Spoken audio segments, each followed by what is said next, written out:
Welcome to Module 3, Inclusive Syllabus Design. I am so glad that I get to talk about this topic because this is something that is so near and dear to my heart. So let's get going. Goals and objectives.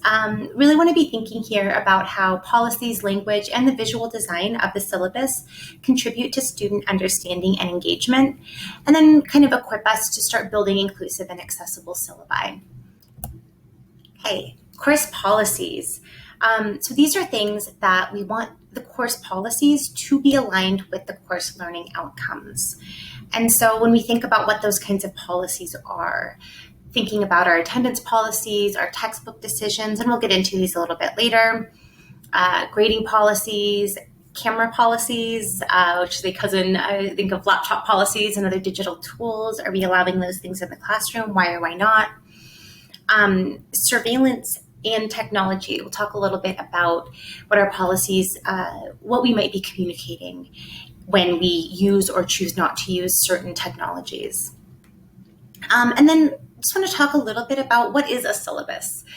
And one of those things, it's a statement of values. It sets a tone. And I think we can use this as a tool to set a tone of compassion, awareness, approachability, accessibility. This is oftentimes the first thing our students see from our class. This is something that they can look at, and they're going to make judgments whether or not we like it. They're going to make judgments about the course based on the syllabus. So I think it's really important for us to consider what we're communicating, how we're communicating, and why we're communicating that in our syllabus. So I'm going to talk a little bit about collaborative course design as well. So this is just kind of a big overview of where we are going here. So syllabus as a metaphor. If you look at the slides, there's a link to a wonderful article about the syllabus as a metaphor. And I think a thing that most of us have probably heard is syllabus as a contract, right? We are laying out the terms of an agreement between us and our students. In some ways it is, right? We are telling the expectations, we are telling them what they need to do to get an A. If you do this, I will do this, etc. And hopefully our syllabus is not functioning as a sort of threat. But I think we have all had experiences with a syllabus that is very punitive. That is the vibe that it's giving off can feel a little like a threat. And so I want to encourage us to think about other metaphors as we're approaching just kind of coming into the idea of a syllabus as a menu, something that students can be choosing what they want to have for this course. A playlist, a carefully curated collection of things around a theme, an invitation, something that invites the students in to participate in a class, into an intellectual journey, roadmap, right? Same idea. Here's where we are going together. Here's how to get from point A to point B. And then a few other ideas, right? A manifesto. If we want to think about a strong statement of values, why are we taking this course? A provocation. I had some classes where I've set up a idea as the structuring kind of metaphor, the structuring thing for the class. And in fact, as the course goes along, we're going to kind of subvert or challenge that claim. We could think of it as a constitution, something that lays out how everything is going to be working, or something like a promise. So these are just a handful. There's a ton more metaphors we can use, but I would really like us to start thinking about the syllabus as something that is not a contract, even though that is 100% something that I heard as I was starting to develop as a teacher. And there's a few other things here. I would encourage you to go look at the notes. Designing for Access by Andrea Stella here. It's a wonderful article, blog post about, Andrea goes through different things that students have noticed in syllabi for their courses, and some of just the wording about what kinds of things did they see and what are the impact that those are having on students. So something like textbook must be purchased, cannot be printed from a PDF. What are we communicating to our students when we have things like that? Intro to biology, that trying hard, putting in a lot of effort, showing up for class is not enough. If you miss 2 classes, you will be dropped from the course. If you have your phone out, 30 points will be taken off your final grade and an F in the course. 6 absences failing, excused and unexcused. I don't even think that's allowed under most schools' policies. So these things that can feel like a threat, that can feel punitive. As opposed to, if you think about how you could rework that language, you can in fact get the same thing across in a lot of these situations, but not presenting it in a way that feels like it's this antagonistic relationship between the teacher and the student. And then I just want to include that universal design for learning aspect that we talked about earlier.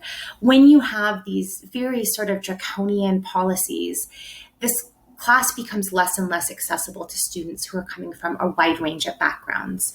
Absences, right? 6 absences, even if they're excused. If a student has medical conditions, that may just not be something that they can do. You are telling a student at the door, this class isn't for you. You can't succeed here.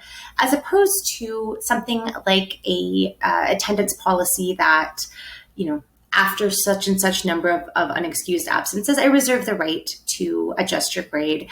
But keep open lines of communication with me. Talk to me about ways that we can make up things. There's such and such number of points that are available. I'll allow, there are a ton of different ways to approach these things that aren't giving off this kind of punitive vibe.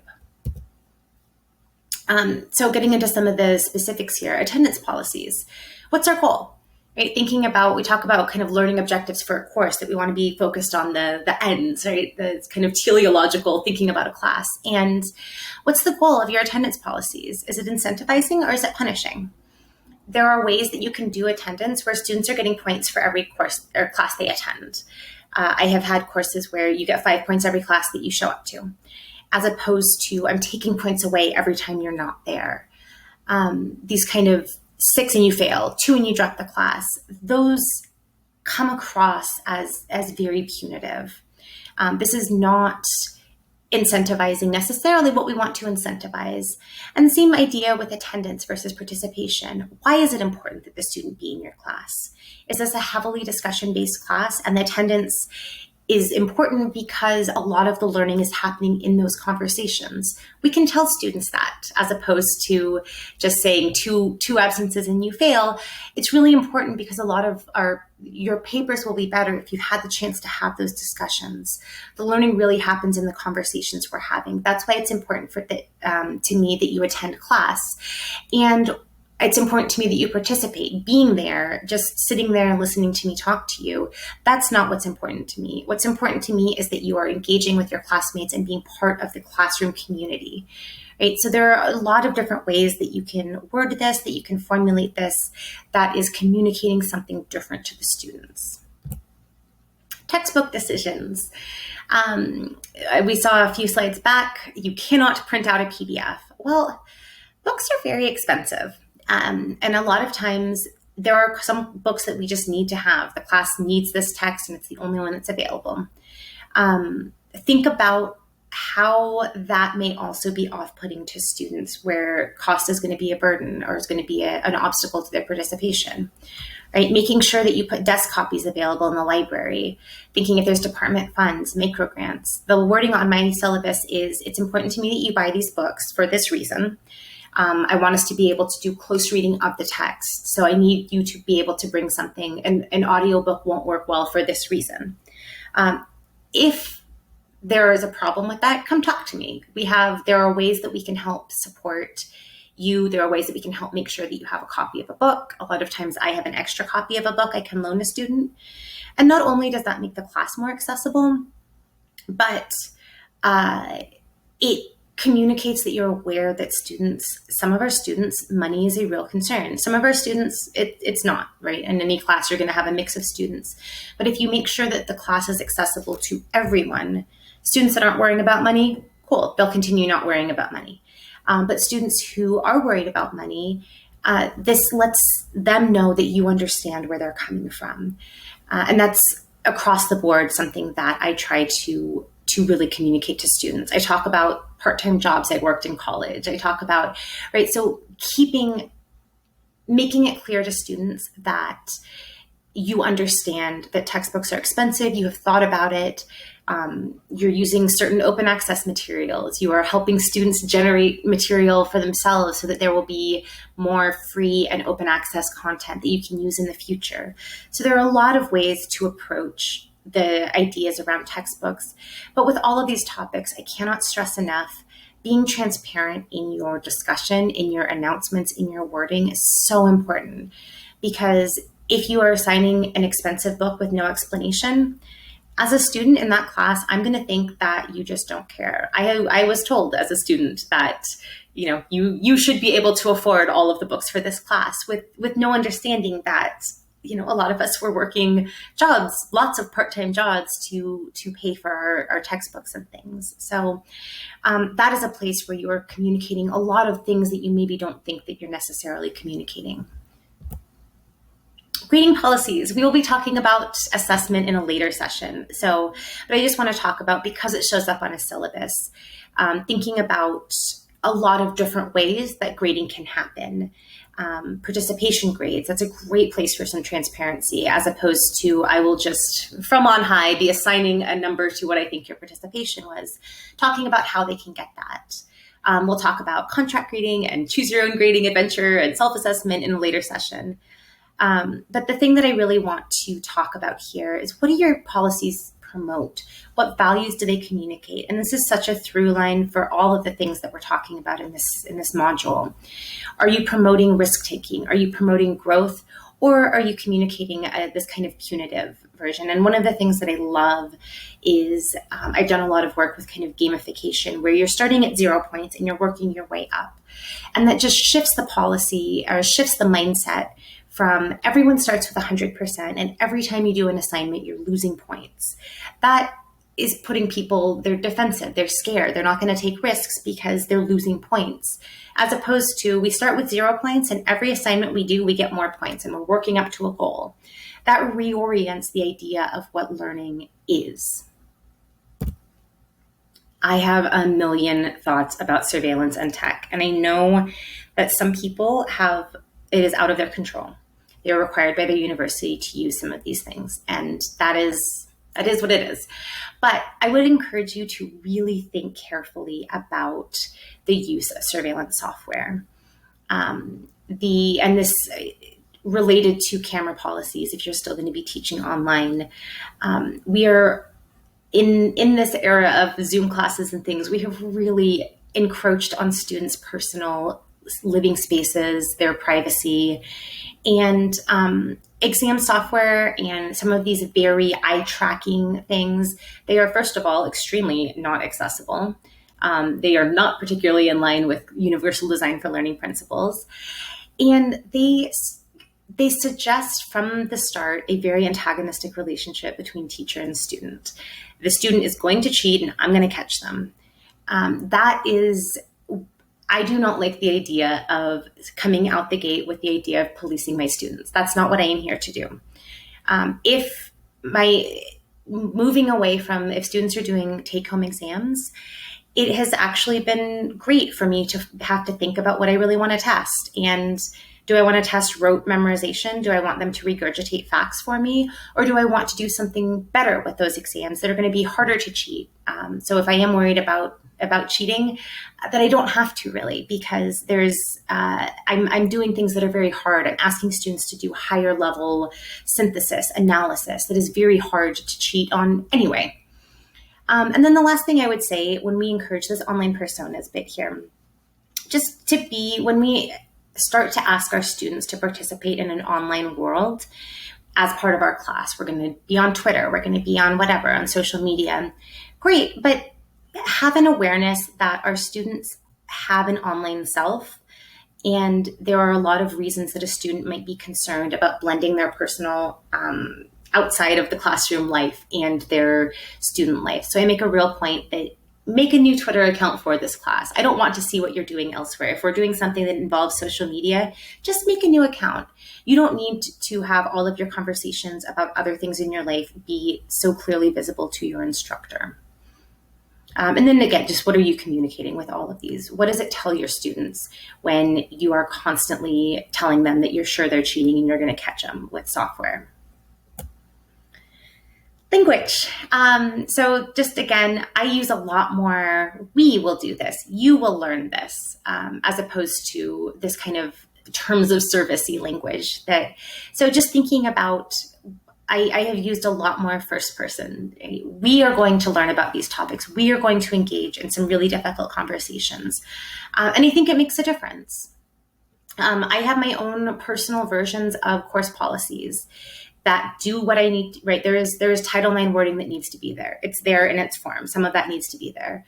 But the rest of it, I have very personally crafted my wording about how I feel about laptops, how I feel about attendance. And it's in a more personal voice, which I think really does make a difference to students. And then we're going to talk a little bit about a more conversational format, something that invites students in. It's going to be kind of our last thing here. So just have some examples of collaborative policies and readings and things. And these are just some examples from courses I've taught in the past.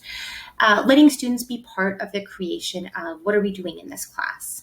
So here, what themes are you most interested in? I emailed all my students. This is a class on sports, ancient and modern sports. Tell me what you want to learn about. Some things are in the class regardless. But I have in the past, the first day of class, I've left a couple weeks open in the syllabus that we are going to generate those readings or those activities together. So students are part of that conversation. And it's real easy to do with Google Forms or things like that. Same deal. Halfway through the semester, I decided I didn't like the grading scheme I'd set up. And I had my students anonymously weigh in on that before I made the changes, because as much as I said a syllabus is not a contract, I did tell my students what the expectation was, and I wanted to change that. And so making sure that students had a chance to voice their opinions before I made any kind of unilateral changes. Again, moving away from the student will to we will. This is a collaborative, collective project that we are in of learning here. And then I did this because we were online. This was really easy to do using a Jamboard. There's a link in the notes on the slide, but had students discussion guidelines. This was a class on race and ethnicity, and I wanted the students to be really engaged in thinking about how we would conduct conversations. And so students could anonymously put little sticky notes here, and we had, this is what we came up with, our course discussion guidelines. And that was something we could come back to if things ever got heated. We could come back and remember, ask for clarification if they say something, be open to new ideas, right? So we could come back to that if things ever got heated. And then the last thing I want to talk about is this visual design. I have really moved, and Suzanne Lai, credit this, you can see her full presentation on this. This was from an SES presentation a while back. But the syllabus as dialogue, and she has some beautiful designs and some thoughts that go into why she has designed syllabi the way she has. These are a few of my courses. I've gotten much more. There's pictures, there's, what's in this class, as opposed to some of the more standard reading.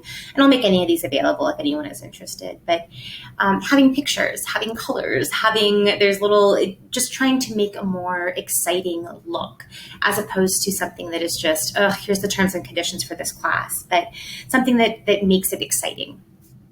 And I've had students talk about how much they appreciate that. The one caveat I would give you is having an extra, if you're using lots of pictures, and I love putting pictures on my syllabus, but making sure that you're putting alt text. This can be less accessible for people, especially people with impaired vision. This can be a less accessible format, people that are using screen readers, things like that.